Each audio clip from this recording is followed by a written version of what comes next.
Alright, so we're over a month into the new decade, which clearly means that you, the average anime fan, have forgotten 98% of the anime you've watched in 2019. Unless you're like me, and only even cared to finish 6 series. Which in that case, you forgot that you even watched a single 2019 anime.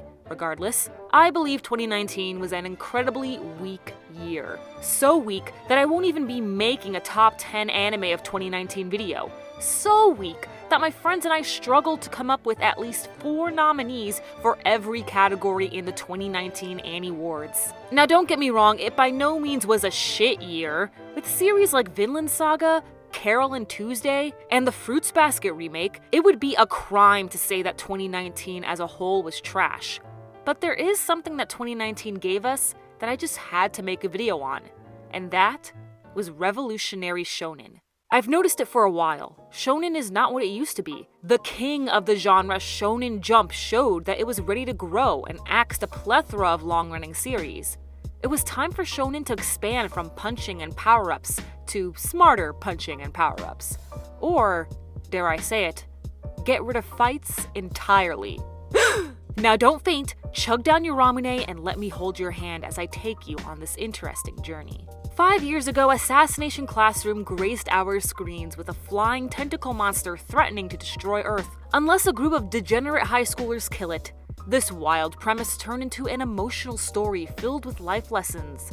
Like, a lot of life lessons. Now, anime has taught me quite a bit, but never have I seen a series continuously give me something new to take to heart. It honestly makes me sad that it was forgotten so quickly, because I believe this was the first Shonen Jump series to break out of that kick-punch mold. Well, okay, technically Death Note was the first, but the rest of shonen still remained the same for a solid 8 more years, so let me have this. Food Wars really stuck out with its first 2 seasons, then became bland for the latter 2. At first everyone was watching it because we just couldn't believe the intense foodgasms characters were having. But after 5 episodes, Food Wars fan service decreased, and it became more about the food and culinary industry. I was actually learning about all the different types of chefs there are and ways to cook meat. How in the heck did this happen? Now whenever I see my mom watching Chopped on the Food Network, I can say, ha, pleb. In ways, Food Wars is a battle shonen, but there were never any actual powers or hand-to-hand combat. Just a couple of kids challenging each other to a cook-off. Of course, we can't talk about the evolution of shonen without bringing up My Hero Academia. My Hero Academia is the new Naruto. Children watch it with their bratty older cousins. Costumes of the series are sold at every Halloween store. And it was the first anime to get a same-day simuldub, making it even more accessible to casual anime fans. How did the world grow to love My Hero? Well, from an industry perspective, it's because of the superhero genre. And superheroes are an instant hit globally. But the shonen reason for it is Deku himself. Everybody loves Deku. We're told from the beginning that this is a story of how he became the greatest hero, yet with that knowledge, we still cheer for him. This is because there's a Deku in all of us. We've all wanted to become superheroes, but had that sudden realization that it's never going to happen. The same thing happened to Deku. He's a nerd who gets bullied for his love of wanting to become a hero and told that his dreams will never come true. Once granted the powers of One for All, Deku uses his wits and strength to defeat his enemies and do whatever he can to save the people. A lot of protagonists are either bland, OP, or hella annoying, but Deku isn't any of those. He may have the most powerful superpower, but is still finding ways how to properly use them. There's times where Deku hesitates, and he still can't beat his rival. Deku is the heart of My Hero Academia, and people will continue to watch the anime for seasons to come. Fast forward to 2019. 2019 graced us with 4 shonen that truly made a difference. While not a Shonen Jump title, it would be a crime not to mention Mob Psycho 100, specifically Season 2.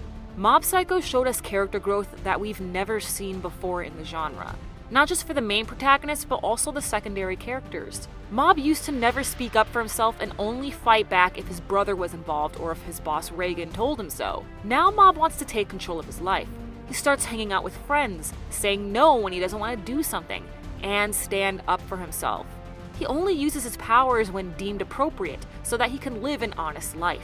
While Mob goes through plenty of epic battles, the biggest battle he's constantly fighting is with himself. Mob's thoughts and emotions control his life, but throughout the season he finally starts to break out of that mindset and just do what makes him happy. As Reagan puts it, you are the protagonist of your own life. The Promised Neverland is the Death Note of the new age, yet another anime with no power-up battles, only a battle of wits. Like Death Note, The Promised Neverland is a psychological anime with very dark elements. There are many twists and turns to always keep you on your toes, but the ever-looming theme that lingers throughout the anime is threat. No matter what, you cannot truly rest even when the characters are playing tag. Someone is always watching. Time is running out, and the characters' lives are at stake. There is no guarantee that any of the characters will survive by the end of this, and great sacrifices have to be made. It's not all, "Let's leave here together without any bloodshed or limbs left behind." It's more like, okay, so if we just take the smart guys, -1, and leave behind the toddlers, maybe we can leave with all our limbs. Maybe. This is a great achievement for shonen, as many series from the genre lack any sort of suspense or threat, because you know they'll make it out through the power of friendship or screaming. Man, what a unique anime Dr. Stone is for this genre. One random day, the world suddenly gets turned into stone. Thousands of years later, Senku wakes up, and being a genius, he decides to jumpstart civilization through the power of science. While Senku is super smart, he isn't OP in the slightest. He's not strong, can't fight, and can't even mold materials. Senku realizes that he needs help, and ends up gaining that help through multiple people in a village. The greatest thing Dr. Stone has going for it is its inventions. Whenever Senku succeeds at reinventing something, it always brings me joy. Not just a, "Yay, he did it!" but a, "Yay, we did it!" A win for Senku is a win for humanity, and I cannot help but feel so proud whenever they achieve something. We all know there's a lot of sadness and danger in the world, not just from people, but nature itself. But Dr. Stone is a really positive outlook on what humanity has achieved over the years. Making glasses? That's hella useful. Electricity? We live off that. And cell phones? Come on. 35% of you guys are watching this video on a cell phone. What's even crazier is that Dr. Stone has battles, but my friends and I never gave a shit about them. We just wanted to see what else the gang can pull off, and cheer for humanity. Finally, we have Demon Slayer. Its booming popularity may have made you grow to dislike the series, but no matter how big it gets, I cannot ignore the damn good pacing and lovable cast. Now yes, it is a battle shonen, but what happens if your battle shonen is put on hard mode then multiplied by...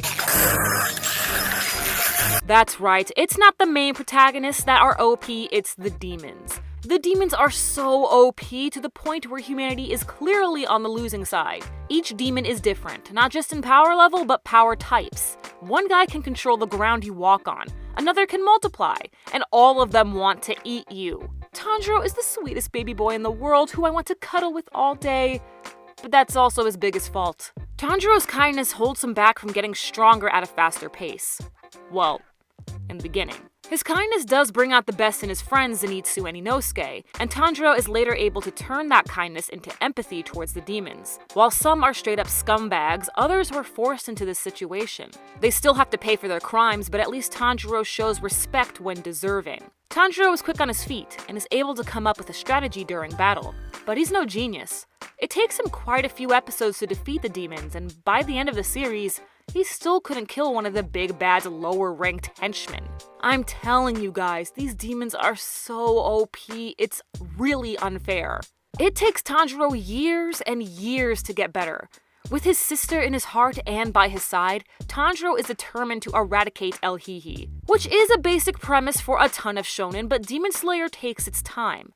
There's no sudden power-ups during battles, and it takes months for characters to heal. That's something I gotta appreciate. Some of you may be discouraged and think that Demon Slayer is taking its sweet time, but without spoilers, the current chapters in the manga are most likely the final arc. It's been a hella long arc, but we all can't help but feel that this year or by the next, the manga will end. While our tastes evolve, so do the genres, and shonen is no exception. We've moved on from the power of friendship and mindless action to strategizing, suspense, and learning a thing or two. Now, of course, there are anime like Hunter x Hunter and JoJo's, which have done all of this decades ago.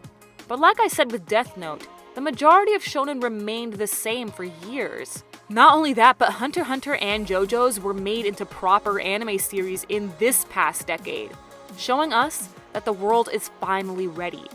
Ready for change. for growth and a damn good shonen. Thank you all so much for watching. I'd like to give a very special shout out to Giovanni Herrera and Fiery Arton for donating to my Patreon. If you'd like a very special shout out in the next video, stream, or what have you, then please click on the Patreon link in the description to donate. I'm your female otaku. Sayonara.